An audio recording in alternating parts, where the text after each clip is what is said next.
What would you say more broadly? What do you understand by the word tadabbur? What does it cover?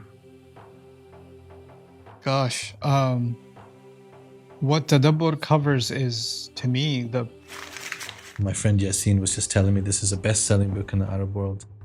And that, I think, to be honest, is a starting point that everyone should have access to. And I feel sad that many people who believe in the Qur'an and love the Qur'an just haven't found an easy resource that just opens that up for them, and I think that's very important.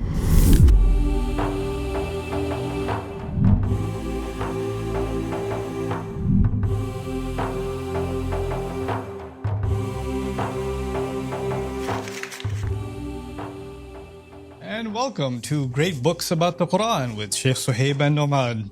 In today's episode, I have no idea what we're going to do. We are starting with a look through the category of Ahkam al-Qur'an. Okay.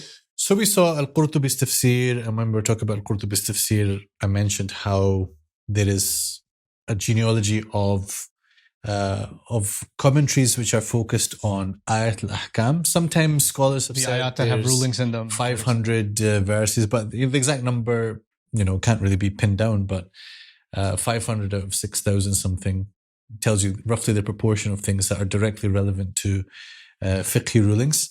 So you get works on that topic in the modern period. This is by the late Sheikh Sabuni, Tafsir Ayat al-Ahkam. Actually, his title is up here, very tiny, Rawa'i' al-Bayan. I was like, I'm sure it was called Rawa'i' al-Bayan. It's there. But you've got also things which are, so that's a contemporary one, and then we've got Sheikh Ali as-Sayis, this one, Tafsir Ayat al-Ahkam. But then classically, I don't have the classical works. So you've got Ahkam al-Qur'an in the Maliki school, we've got in the Hanafi school. So you've got Abu Bakr ibn al-Arabi, you've got Abu Bakr al-Razi al-Jassas, and then you've got also, I'm sure the Shafi'is have got some as well. Ilkiya al-Harrasi? Okay, just checking with my Shafi'is over here. So this book is titled Ahkam al-Qur'an of al-Bayhaqi. So this is basically taken from a Shafi'i's, teachings very directly. And as I understand, I haven't read this work yet. There is a bit of,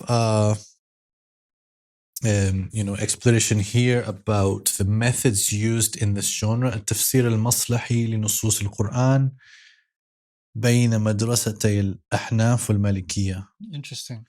So it is interesting. I haven't read it yet, so I can't say much about it. But this is generally the fiqhi lens, you could say, in the Quran, and with it the usuli lens, that is to say, extracting the principles that are pertinent to legal thinking.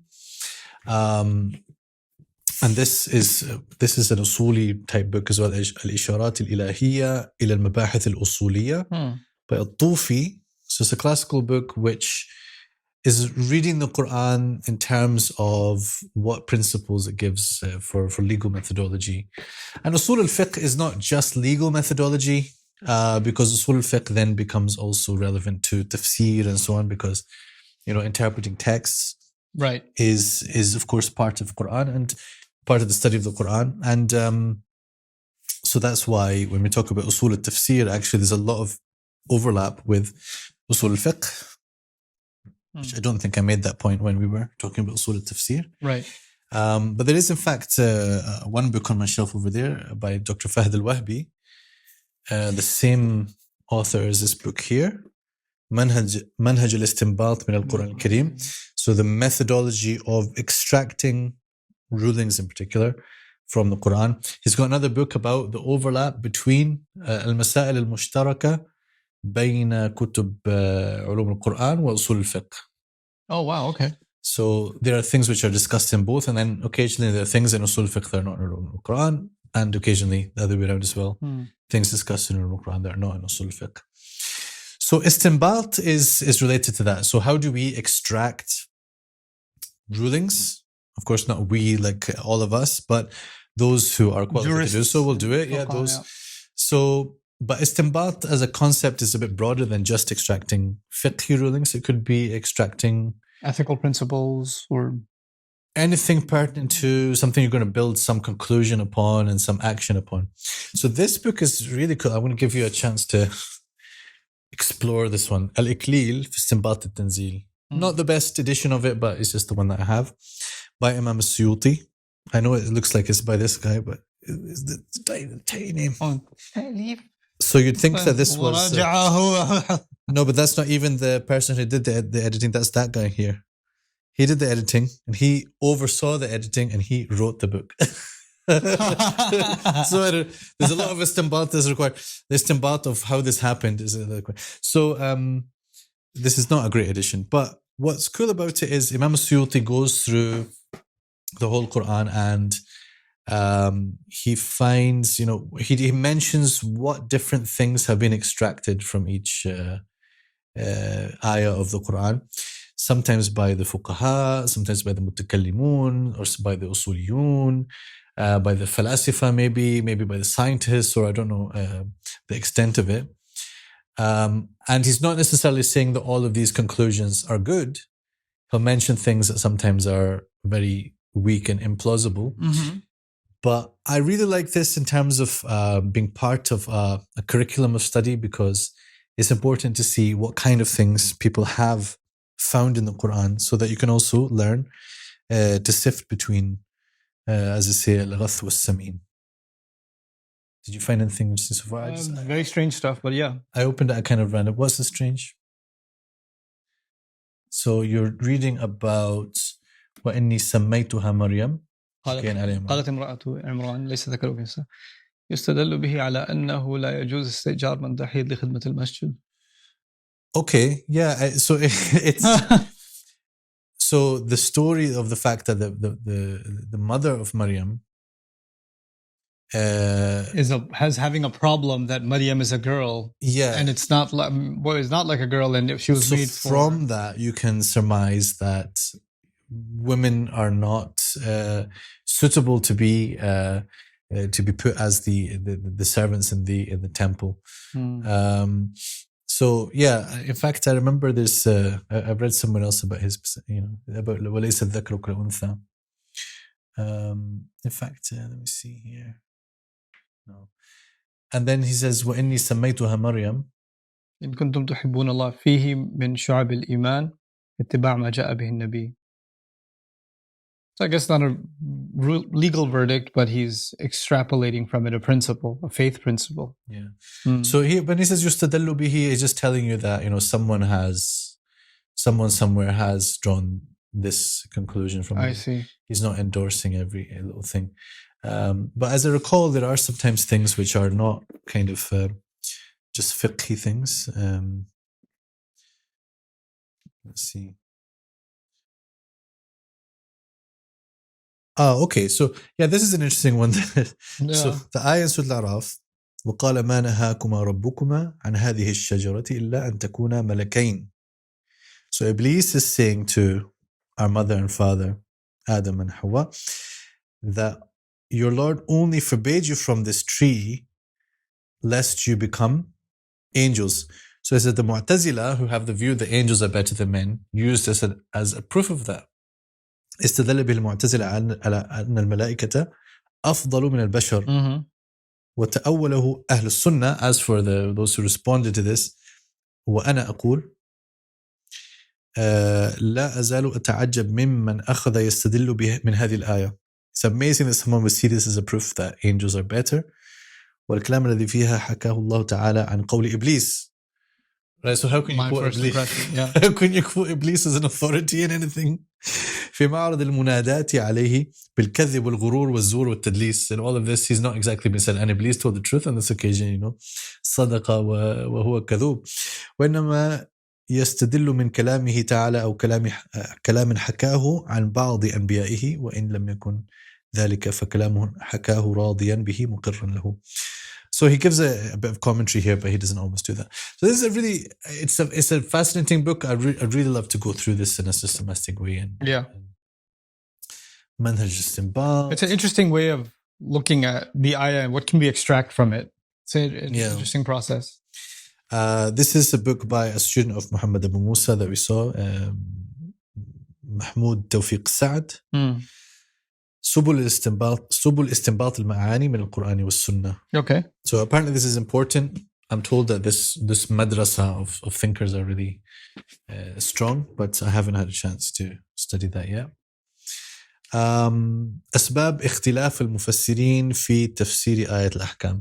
So this will help us to move on to our next topic, which is differences of approach amongst the mufassirin. So this particular book is specific to the context of Ayat al-Ahkam. So why do the mufassirin have different perspectives on Ayat al-Ahkam? It shouldn't be surprising that they do, but it is important to study that carefully. So here I have a very precious little collection, which is I've just sort of formed recently from the books that I have concerning the issue of difference among the mufassirin. And, part of that is about differences between the Salaf, that is to say, between the Sahaba, Tabi'een, or between different generations among them. So these are books that are published in, this is Dar ibn al-Jawzi, both of them are. So it's, it's not like a hidden thing. I mean, people to whom Salafi tafsir is important do talk about this. اختلاف السلف في التفسير. And that one is istidrakat al-salaf. So it's istidrakat that I'm particularly interested in. The idea that somebody states an opinion and then someone comes along later and says, no, we need to correct this opinion. I want to respond to it. Because this sets the stage for what we could call tafsir debates. We could call it tafsir critique. So this is a nice book from Markaz Tafsir called Al-Sina'a al-Naqdiyya في تفسير ابن عطية. I just didn't notice it rhymes kind of. So the craft of criticism, criticism not necessarily just calling something bad, but it just means analyzing and commenting on earlier opinions. So the tafsir of Ibn Atiyah here is taken as a case study by this author who is the head of the Usul al-Tafsir unit at Markaz Tafsir. So I'm interested to dig into these, and then these three, I feel very pleased to have found these disparate titles and brought them together because they have something in common. So we talked about hashiyas. Yeah. So the hashiya is where you've got a scholar takes a text which has become kind of like a well-established source text like the Kashaf of Zamakhshari or the Anwar al-Tanzil of al-Baydawi or the Jalalain, and they write a commentary on that tafsir. So they expand the ideas, but they also might criticize some specific points within the tafsir. Right. So that's, this book is a really nice way in to study this Hashia tradition because the author, Al-Kirmani, the way it's structured is that you have some selected texts from the Kashaf, which some scholars have actually commented on and responded to and debated. Right? So let me see how it works. So here, for example, this is a section from the Kashaf of Zamakhshari. And then here is a work called At-Taqrib, which gives some kind of response to it. And then comes At-Tibi, that's the big hashia that we've seen up there. Yeah. And then As-Saraji. So there's a kind of like back and forth and discussion happening, but it's very concentrated, like examples chosen that are actually interesting enough. And this author, Al-Kirmani, has gathered them together. That's very cool. So you can study specifically the issues where there is some interesting debate, instead of course, reading a whole massive hashia and not knowing and then going to another hashia to accidentally find a response to that. Right. In that hashia. Right. Yeah. So this, imagine how precious that somebody has extracted these debates. So you can see specifically points that are debated, and they're not always the points that you might think are like really hot issues. It could be on just a little point of grammar. It could be on a point of theology. It could be all sorts of things.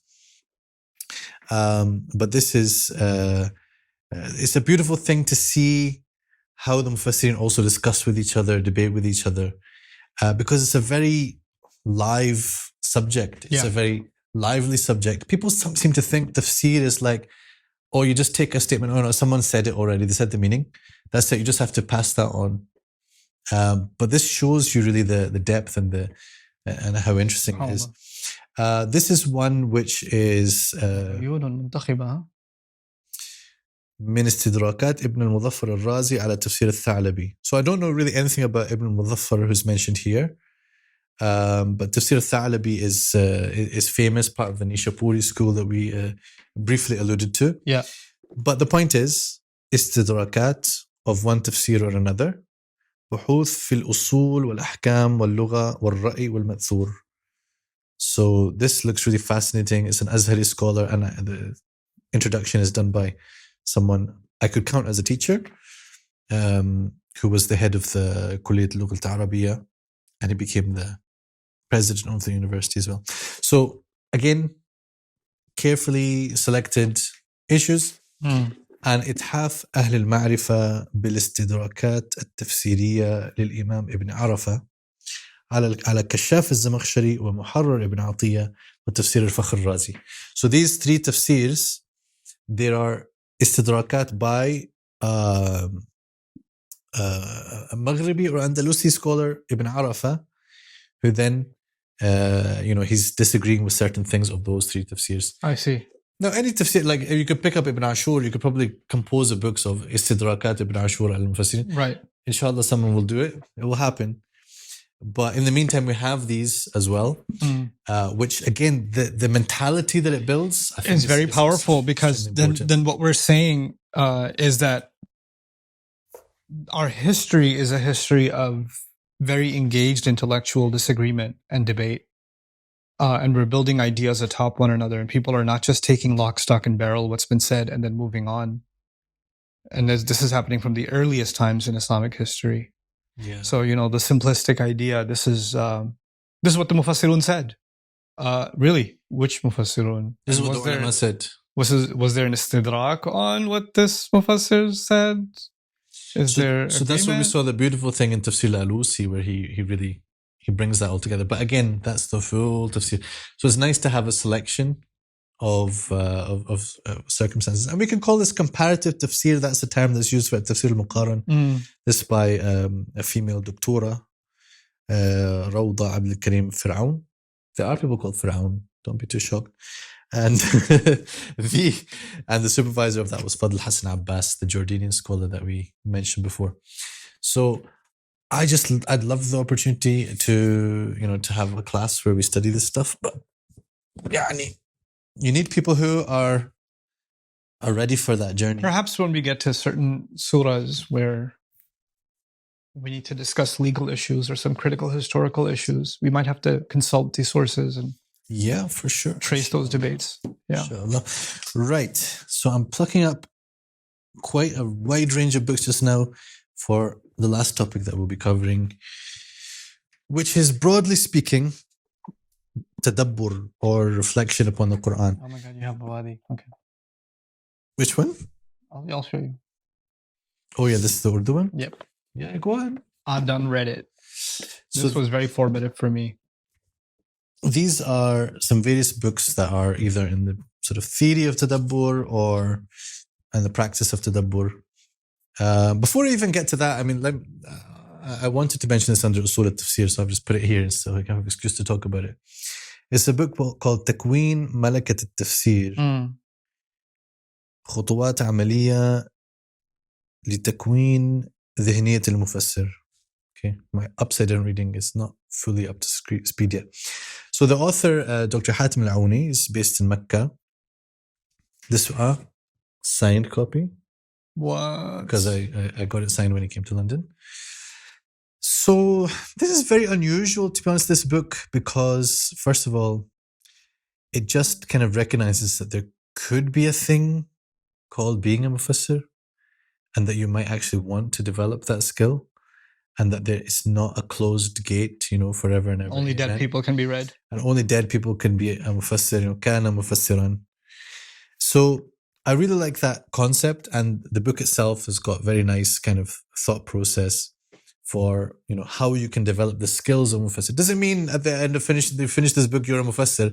It just means you've got some idea about what is the route to be a mufassir, and I think that is hardly broached as even an idea or a concept. So then we've talked about istinbat, extracting things, and that's part of tadabbur. What would you say more broadly? What do you understand by the word tadabbur? You know, what does it cover? Gosh, what tadabbur covers is, to me, the purpose of the ayah. Like, beyond the meaning, what does this ayah mean for me? What's the wisdom, counsel, guidance?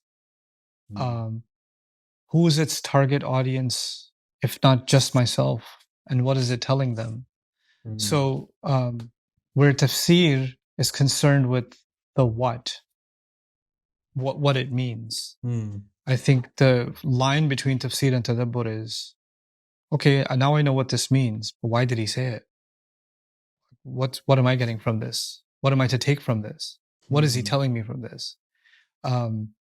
So it's actually an exploration of the wisdom behind what is said.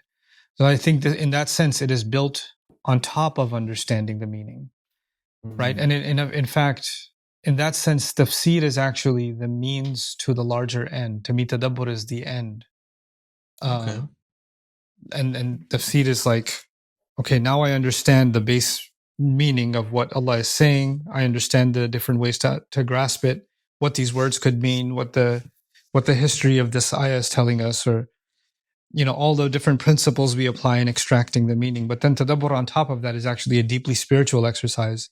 What makes this profound? What makes this divine? You know, those two ayat that Allah mentions tadabbur in and complains, أَفَلَا يَتَدَبَّرُونَ الْقُرْآنَ.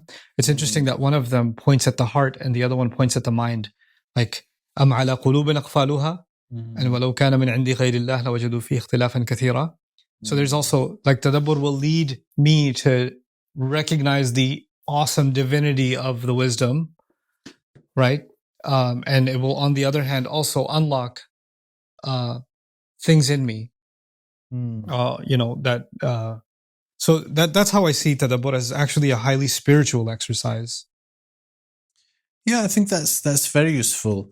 It's spiritual and intellectual, as you said, because I think that a mufassir, someone who is explaining the Quran in an authoritative way or exploring it, I like to call mufassir explorers and explainers of the Quran, because I think they have to be both. Yeah. The exploration part is tadabbur. And the explanation part really must be left to the scholars, right? But the scholars have their tadabbur, right, based on, you become an expert diver. I myself, I don't have any experience diving, right? I could snorkel, I could be allowed in the water, but if I can't even swim, I shouldn't go in the water. But diving, there has to be stages of training and coming back and being overseen before you can become a scuba diver and deep sea diver, and go to try to get something, that necklace from the Titanic, right, that went to the bottom of the ocean. Yeah. So for all of these things, there has to be stages of expertise. But we all get a chance to go in the water. We all get a chance to experience it. So that's interesting you say that, because, like, what I think of tadabbur, I also think of the different people having different human capacities, right? So let's say a student of tafsir, a rudimentary student of tafsir, someone who's learning tafsir from someone more learned, right? In the form of lecture, class, reading, whatever it may be, read something fairly accurate about a story in the Qur'an, right? Now let's just hypothesize that, let's say this reader happens to be a student of literature, a student of storytelling, a student of the genre of storytelling, and they've studied its different forms, styles, effects, its history, etc. They have this eye for what's happening in the way a story is being told, because this is what they breathe every day, right? So when they're reading the story in the Quran, they may observe things that a mufassir who was not thinking about it along those lines they may make observations that are very powerful in the form of tadabbur. Yeah. You know, similarly, if I've actually had this experience, I was talking about, and we were talking about Surah Yusuf and what Yusuf alayhi salam was going through. And there are people that are in the field of child development, child psychology, parenting counseling, and they've done quite a bit of research work in this space, and they work with children, and they're seeing something in the text come to life that speaks to their lived experience, kind of like fihi dhikrukum, kind of, right? That the exercise of tafsir facilitated. Yeah. Right? Understanding the basic meaning, and being comfortable in what the ayah basically means allowed them to see shades of meaning and how those connect to things in the real world. In their world, in the real world. And in that sense, the world of tadabbur is actually really fascinating, because a historian might see what a botanist will not, and a psychologist will see what a sociologist will not, and a legal scholar will see something that, so it's really fascinating what the world of tadabbur can open up. And that's one thing that I think we should create the room for tadabbur by way of facilitating tafsir. Like, tafsir needs to be made accessible, so that at a base level people get what the Qur'an's talking about, and then the discussions, guided discussions on tadabbur or facilitating tadabbur needs to be. It's ways in, that's what we're and I think talking about through the context of lenses that we can look, lenses that an ordinary believer can apply. Yeah. Or even someone who's not a believer can still contemplate the Qur'an, but in what way? So that's why those people, the hypocrites and so on, are being told, أَفَلَا يَتَدَبَّرُونَ الْقُرْآنَ. This is not saying, why don't they have a spiritual experience? Why don't they examine it carefully, and they will discover the reality of this Qur'an. Right. That's the way in for them.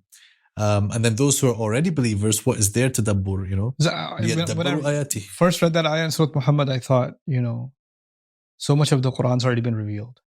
And the munafiqun are asking questions that clearly indicate that you haven't ever given real thought to what's been revealed all this time, that these are the kinds of questions that are coming out of your mouth. Like, you're so lost in yourself and your own lux that this is your state. لَوْلَا نُزِّلَتْ سُورَةٌ, or فَلَا يَتَدَبَّرُونَ الْقُرْآنَ. Yeah. All this time. Don't they get it? Don't they get it? Has the message not quite clicked yet for them? So, I mean, some of these books, I would say, are like, this author, right? Yes. So, The Book and the Believer, or we've got, that's by Dr. Asar Ahmed, and then we've got Ustadh Khurram Murad's book, Way to the Qur'an. I mean, this is talking about, the connection as a believer, an imani approach, or what we call the iman filter. That means that therefore your lenses are going to be beneficial to you when you come to the Qur'an. That's important to have the right attitude. Very similar to what Islahi does. And then Alama Islahi in this book, and then Subhani, we saw some of his works. He's got something to Tadabbur al-Qur'an. In the Arab world also, we've got some books on kind of the theory and the idea behind Tadabbur. So this is quite a nice one. التدبر حقيقته وعلاقته بمصطلحات التأويل والاستنباط والفهم والتفسير. دراسة بلاغية تحليلية على آيات من الذكر الحكيم. So it's a lot going on here, but it's a fairly short book, but quite nice examination of the ayat to mention these various terms.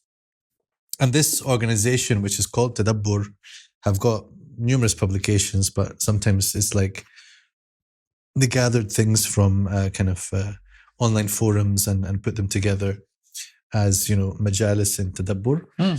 This is also from them, but in connection also with the Moroccans somehow. I'm trying to see how it was. But in any case, this one is like a whole conference about tadabbur.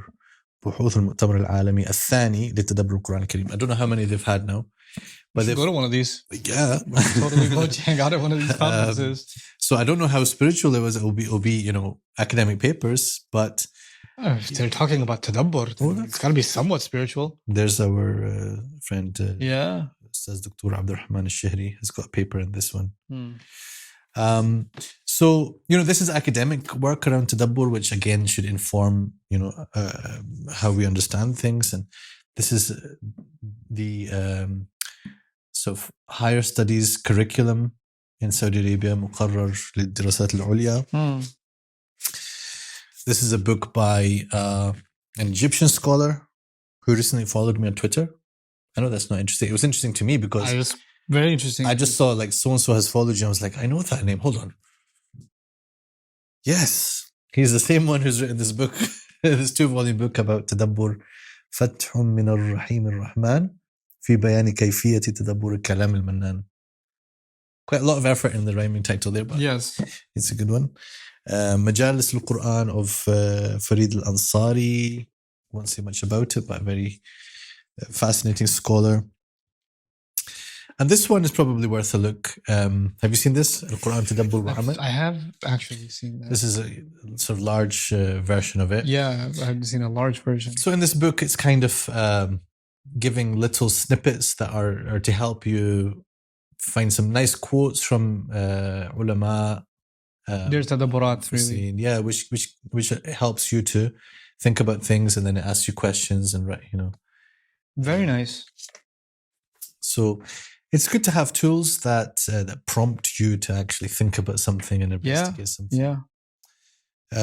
This is a book written by a couple of scholars who are also heavy users of QuranReflect.com, which I'm connected with.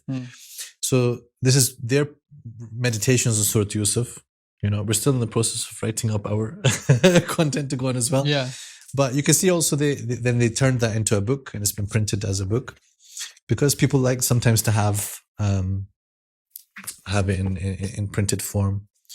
And actually, Dr. Muhammad Abu Musa has a book on the Hadith Yusuf and Musa. Hadith, as in their speech, of Yusuf and Musa, fi dhikr al-Hakim. So obviously, it's got a lot about Surah Yusuf and what you get from the the balagha of the speech of the individuals in the story. Very nice, particularly of Yusuf alayhi salam.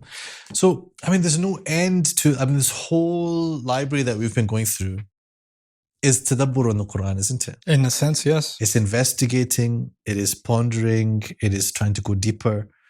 You look at the micro level of an individual word, or the macro level, like this pile here, which is the last pile, inshallah, that we'll talk through, which is about introductions to the surahs. So we've got some things in Arabic. My friend Yasin was just telling me this is a best-selling book in the Arab world. It's a funny title to me, أول مرة تدبر القرآن, but it's got little sort of mind maps for the main contents of each surah. And that, I think, to be honest, is a starting point that everyone should have access to. And I feel sad that many people who believe in the Quran and love the Quran just haven't found an easy resource that just opens that up for them, and I think that's very important. It's very interesting, little insights into the surah here. So my friend Abu Bakr, who runs the Quran Wiki website, they turned that website into a book, which it still exists as a website, but they've tried to show basic information about each surah with some graphs of I don't know what the graphs are here, the occurrence of certain words, word count per ayah. Yeah, interesting things which give you a brief glimpse, and that's one route into appreciating the surah. And again, our friend Sharif Hassan Al-Banna has got this kind of, again, summary and mind map of the structure of each surah. So there's room for more things like this, really, which help you to navigate and get a brief idea of what is talked about in each surah. And not just in Ramadan. Ramadan is when we get in Quran mode. We feel motivated to do that. Yeah. I fully understand and appreciate and respect that. That's fine. But, I'd love that we develop a culture whereby we've got 11 months of preparation, 1 month of, the devotion I like it. To covering the Quran in one. in 1 month. It's going to be read throughout this month. It's going to be covered in the Taraweeh prayers. What do you do each year to get ready? I know people that, I want to understand, I want to know the language of the Quran. Well, that's something you can do in the 11 months, And then each time we get to Ramadan, we've got a fresh, we've reached another level of how we're able to appreciate the Quran that we're reading or that we're hearing. So, any final reflections on our journey through the Quranic Studies Library? There's too many things to realize we haven't given enough attention to. Yeah, me too. What's daunting, I'm sure for even you as you've gone through your library over again, is, oh my God, I need to give that more time. Wow. Oh, that needs more time for me. Oh, I need to pull time out. And I think instead of being overwhelmed, we need to discipline ourselves into, droplets of progress. What? Focus. Someone like me needs is students to come to the door and say, I want to read that book with you. So they read it to me, they discuss it with me. That's my motivation taken care of. Yeah. So I think this is the environment that I'm hoping to create. Even my motivation for teaching the Arabic Dream program was to actually get students eventually to a point where an overwhelming, number of resources like this cannot be really extracted by a single group or a single person. It needs to be kind of a collective effort, and we have to raise the bar on this and create circles like that, right? So there's the halaqas for the youth, and there's the khutbahs, and there's the basic lectures and things like that. But a culture of tadabbur really needs to be fostered. And we've got some books in English. We can do things with those books. Yeah. But you see the amount of how much more expansive Quranic studies is in Arabic. Yes. It shouldn't surprise anyone, but maybe it has. So when people sometimes are saying, "Oh, I want to study with you. I want to study Quranic sciences," I'll say, "Study Arabic." Yep. Right. And people don't like that answer. I say, focus on your Arabic, master the Arabic as much as you can. If somebody takes kind of a motivation away from this, like I want to be able to access these treasures, right?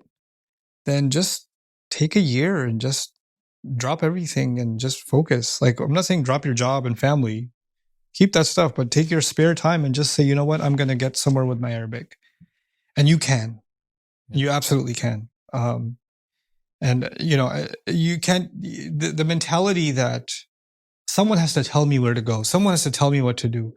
This is not what you do when you're, when there's a real need. You become ingenuitive and you come up with creative ways to getting to your target, right?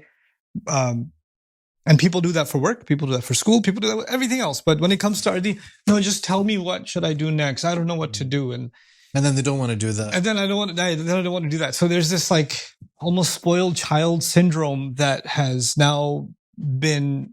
Sorry, it's true. It is. Yeah. And I'm not saying that for the general public, but I'm saying for those who say, look, I'm motivated, I want to learn. We've created a culture of spoon feeding. And alhamdulillah, I'm not a product of spoon feeding.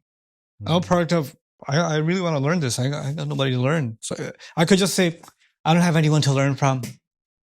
Or you could just get up and say, okay, well, I'm going to learn one thing at least. There's this book right here. I'm going to try to learn it. Can't read the first page. So I'm going to go find someone to read the first page with. Mm-hmm. Take a step.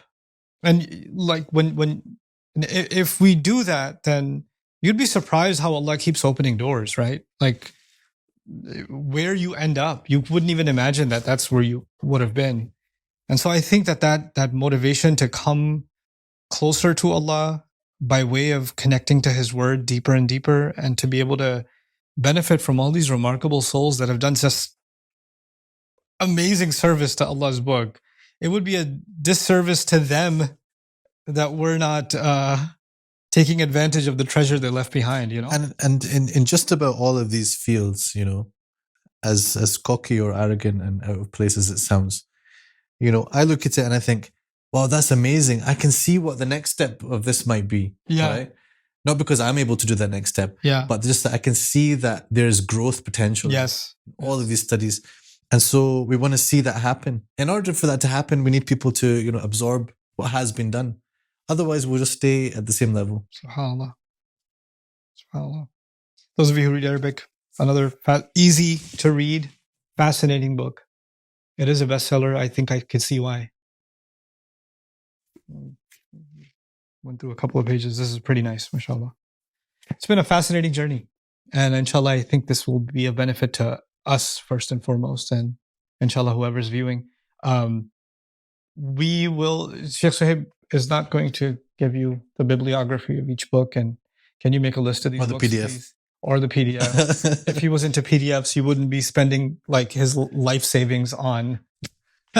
These are my life savings. Yeah, So, and also I think we should have regard for these publishers, these authors that have put time, money, and resources into publishing these materials. And I think it's the least we can do is not to undermine their work by going to find illegal PDFs and whatever you can. Sometimes people don't have an alternative, and this is the way they can get it. But so many times, it's right there. But no, worth the effort. I'd rather.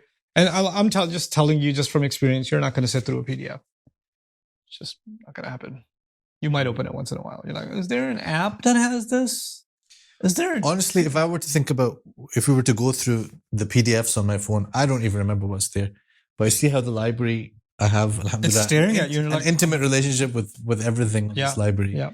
Whereas I don't even know what I've downloaded over time. It's gone to me. It's dead to me. It's just so dead trees are the. It's like people in your contact list that you don't even know. Like, who's this? Why did I save their number? And you call them and they say, "Who are you?" it's like exactly like that. All right. Okay, so inshallah, I genuinely pray that all of you that are viewing benefited from this journey.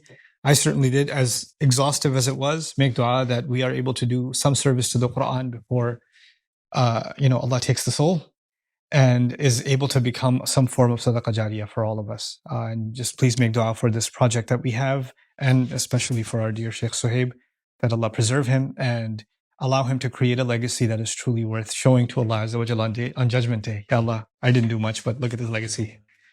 There's a lot of commission that should come our way, inshallah.